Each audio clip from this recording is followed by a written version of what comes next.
వరి పంట పండించే రైతులకు ఈ శీతాకాల సమయంలో ఏర్పడేటటువంటి మరొక సమస్య ఏంటంటే మోపోటు.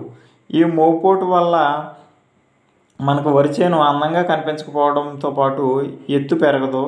మరియు రైతు సోదరులు ఎప్పుడైతే ఇలా కనపడుతుందో ఆటోమేటిక్గా ఎరువులు వేసే యాజమాన్య పద్ధతుల్లో 1కి 2 సార్లు ఎరువులు వేయటం జరుగుతుంది. ఇటువంటి ఎరువులు యాజమాన్యాన్ని స్పీడప్ చేసినప్పుడు సమగ్ర సస్యరక్షణకు ఈ పురుగు కంట్రోల్ కాక మళ్ళీ రైతులు ఇబ్బంది పడటం జరుగుతుంది.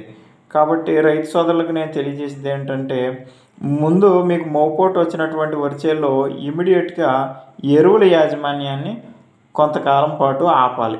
ఆపినప్పుడు మాత్రమే మీరు చేసే సమగ్ర సస్యరక్షణ పద్ధతుల ద్వారా ఈ మోపోటును అరికట్టిన తర్వాత మాత్రమే మళ్ళీ ఎరువుల యాజమాన్యం ప్రారంభించాలి. అప్పుడు మాత్రమే మనకి అనుకూలమైనటువంటి రిజల్ట్ మనకి వరి పంట భూముల్లో మనం చూడటం జరుగుతుంది.